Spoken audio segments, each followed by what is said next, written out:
Welcome back to Small Engines Galore. On this episode, we're doing a part 2 of building this very cheap and simple racing mower. On the last video, we successfully lowered the back end of our mower, and we started on the front of our mower. So technically it is lowered, but we have a couple issues with our camber and the fact that the wheel touches the side of the hood. The reason why I don't like this much camber is because partially this is going to hit everywhere and it drops it even lower than I want it to be, to where this tie rod is just about touching the ground in all places. And same with this wheel, it's just too much camber. I think if we make this closer to straight, then we can raise the front up about an inch, inch and a half, and that'll be where I want it for this tie rod that's underneath here. And it won't hit the hood in theory. So we're going to be working on that in this video, as well as making a rear fender mount. So we have our original fender mount, and I'm going to show you an idea that I had to attach this under the frame in a semi-factory location. Also, anyone who's been following this build will notice that there is a seat on here now. I got this seat for free at my work. Came off of a Husqvarna LT100. I'll just post a picture of one right here. And this tractor had a engine bay fire, so the whole front end of this thing was toast. So I pulled the transaxle out of it. It's what's in off-road machine. And this seat is on here. And that was about the only salvageable bits on it. So, yeah. So the first thing we're going to be doing, I think, is we're going to start on this back fender mount. And then we're going to work on our front steering bits, because those are more complicated. And then we'll get into how to fix our camber caster issues, which I talked about in the previous video. If you screw up on this, it's very easy to do. If you don't weld the spindles at the correct angle, if you weld them too tall like that, as opposed to more like this, then you end up with too much camber like that. So we're going to go over how to fix that in this video, as well as we're going to build a fender mount and possibly a shifter.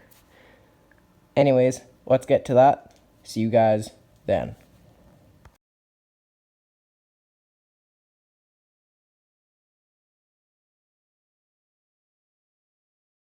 Alright guys, I have an idea for our rear fender mount.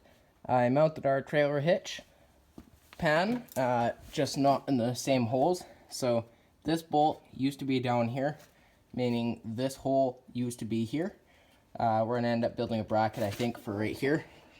Either that or just drilling this hole out and putting another bolt through here. Anyways, we have our factory fender mount bolted up to our seat using our seat springs. They are loose, so we can adjust our bracket as needed. And I think we have our tires off, obviously, so we could bolt this together. But I think we could probably just tack weld this right here and lay a piece of flat bar across here. That's my idea on how we're going to mount our rear fender. What's your thoughts on that? We'll see here. I think going this tall is going to clear the tires, but we're going to stick the tires back on here to make sure. And if that all clears, then we're going to tack weld this here, and we're going to clean up this edge, find a piece of flat bar to weld all the way across it. Then we can unbolt here and here so that we can pull the transmission out if we need to at a future date. Alright guys, so you guys remember these frame pieces? They are from right in here where we cut out to put our transaxle in. I just welded them directly to here. Yes, I did clean up this area. You can see it's just on the edge of that. And our seat mount bracket, or our fender mount bracket, does not quite line up. It's still a little bit crooked. So I'm going to see if I can tweak these fenders over, because I think that the entire fender could come over this direction a bit. And we could get that over and this over. And then we can weld that all together, and we have a back fender mount. Alright guys, I got our fender mount fully done. We're going to paint it eventually, only took one area of weld on each side. It doesn't really take much to hold these fenders up. And I clearance them a little better for the tires. This side has a bracket that I gotta take off. I'll show you in a minute. That's holding our tire up, but the tire's a bit out of round, so it still scrapes. So I gotta clearance this side a little better. But for the most part, we have clearance fenders. Obviously, we can't run our cup holder anymore. This has to get fixed still, which I could fix probably between videos. And yeah, we have our trailer pan mounted, tighten bolts. I gotta tighten our seat spring bolts still, and then we're gonna move on to our front end. So the exciting stuff's coming up pretty quick. All right, guys, we got the front end of the mower up in the air. Pop the spindles off. Here we are. Here's our spindles. So all we're gonna be doing is, you can see how close the same angles are right here between this and this. We're just going to be trying to cut a bit out of this and making the wheel area come down a bit so that we have less camber and a slightly taller ride height on both sides. So that's all we're going to be doing, as well as straightening out this tie rod, because as you guys may or may not be able to see, it's got a pretty decent bend in it that's keeping our front end from being straight. If this does not fix it, I may have to stick an adjustable tie rod on here, because I may have welded up these spindles slightly toed out. So now I'm just going to work on getting these fixed. So let's cut and weld. Alright guys, I got a spindle set up in the vise here. All we're going to be doing is we're going to be doing a bit of a pie cut right in here and here. And then we're going to try to bend this down and weld up the gap. Because in theory there shouldn't be very much of a gap. There should be a bigger gap when we do our V cut or pie cut. And we can pull this down because there's less material, less strength. In theory we should be able to either heat this up or just pull it down. And then we can weld up the entire gap if there's anything left. Either way, we're going to weld it up so that it stays solid and doesn't bend up even further. Alright guys, if you guys have not heard of a pie cut before, this is what it looks like. You cut a little bit of a triangle out, and this allows you to eliminate all of this material so that this gap can get closed up, and this piece can move the angle down, where this piece coming this direction is actually what we're going to be doing, but it gets the same effect. We also lose all of this height of material, and we only have this little bit that's still up there, so it's easier to bend, and that makes it good. So I'm just going to bend this until the gap closes, and then I'll show you what that looks like. Alright folks, I got our camber issue sorted out to where I'm happy with it. I already went and test fitted this on the tractor. This spindle sits just about level, sits with a tiny bit of camber in with the top of the tire towards there. I forget if that's negative or positive, but it doesn't really matter. We got a little bit of a crack on the top of our spindle here when I was bending it, but that's okay. We're just going to weld that up along with on the bottom. So I did cut too big of a V into our spindle, but that doesn't really matter. We can just weld it up and we'll be totally fine. So I'm just going to do this side, and then I'm going to move on to the other side. And you guys, the next thing you guys are going to see is these spindles on that mower. Guys, we have our front end all the way back together. I straightened out the tie rod the best I could in the vise, so our wheels are closer to being not as towed out, but they are still, that wheel's still towed out a bit compared to that one. So I may have to put an adjustable tie rod in here, we'll see. But we do still have steering that we can turn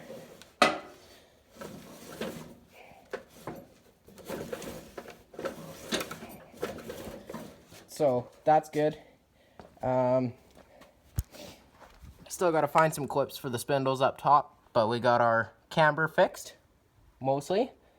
It's A lot better than like this, how it was before. It's closer like this now. So I'm much happier with these camber angles on these wheels. I think that's good. So now I just want to go ahead and test fit the hood and see if we're going to have to widen these spindles out or trim the hood to get the tires to clear, turning and going straight. We'll see.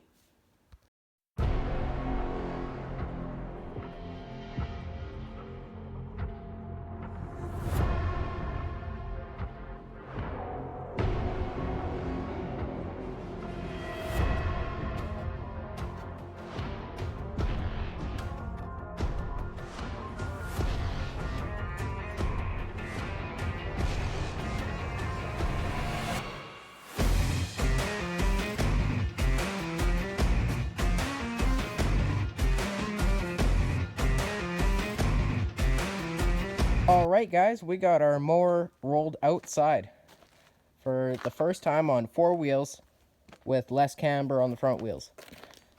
Obviously the wheels are still towed out a little bit, you can see that.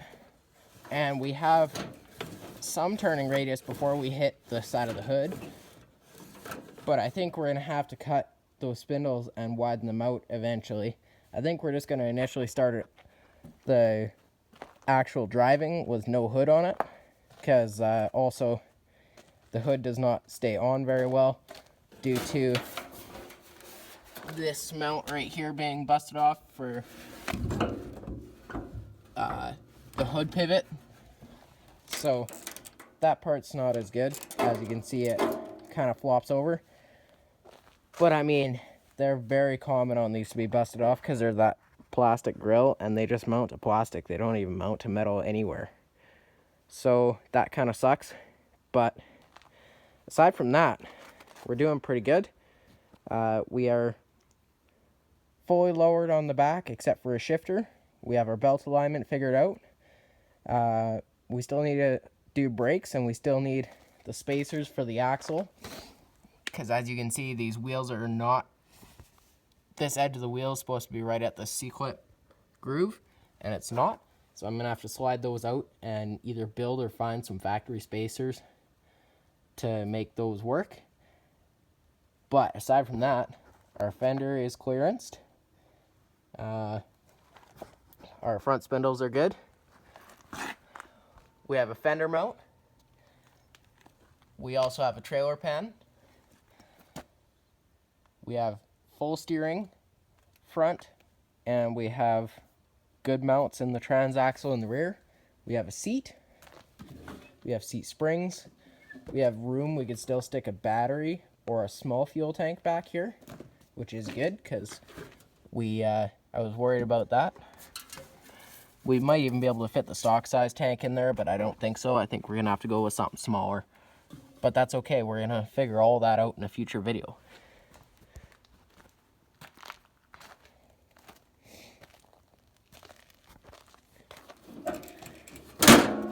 Here's a real quick look at this thing and some pictures, and I guess that is going to be it for this video.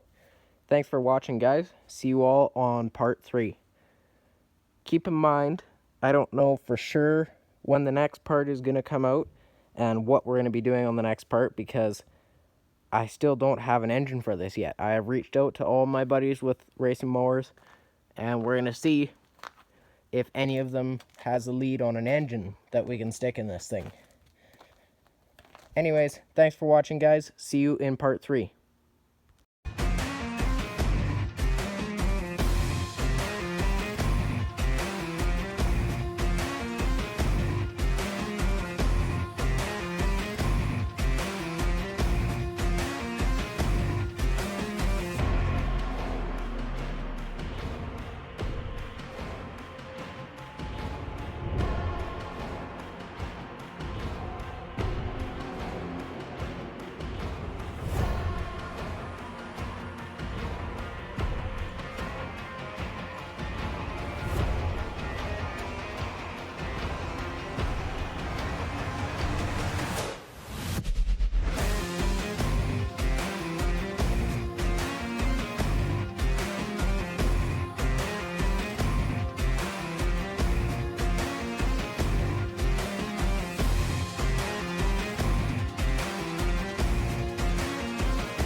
Back to Small Engines Galore.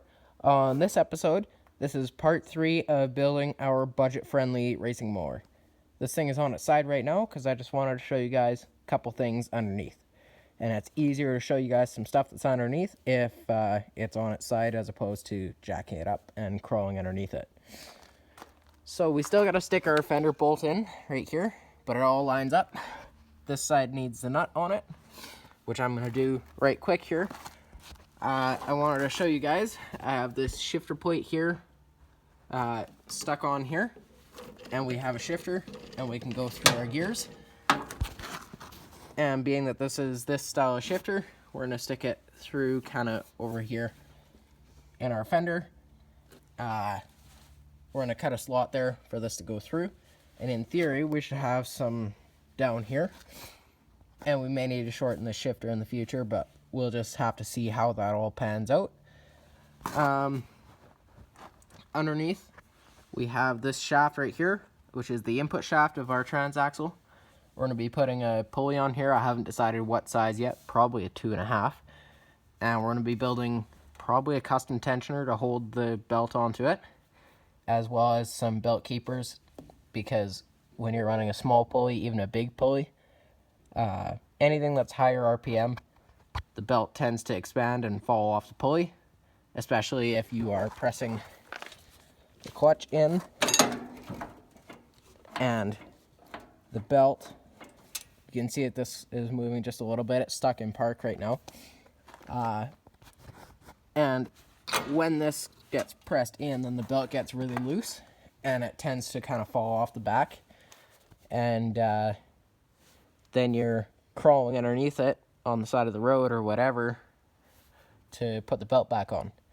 So that's what we're going to be doing in part 3. Part 4, we'll see. I might have an engine. This is actually filmed right after part 3. I almost should have put this in part 3 because this is just going to be a short one. But either way, let's get to this. We're going to start with our shifter, which is right here. And I'm going to just cut a slot right in here on our body, and then we'll see if we can fit this shifter through. Alright guys, I got a piece of sheet metal cut out of here. I accidentally cut way too much out, so I just tack welded this piece back in. And we have a shifter, technically. We can go through all of our gears. And so yeah, we're good here. I may add in a piece of sheet metal from here and in this area from the old piece, which is right here. I might just take a couple bits of that and add on to here and there eventually, but for now this is as good as it gets for a shifter. So now I'm gonna go find a pulley that fits the back here. I think it's just gonna be a 2.5, and we'll see what happens after that.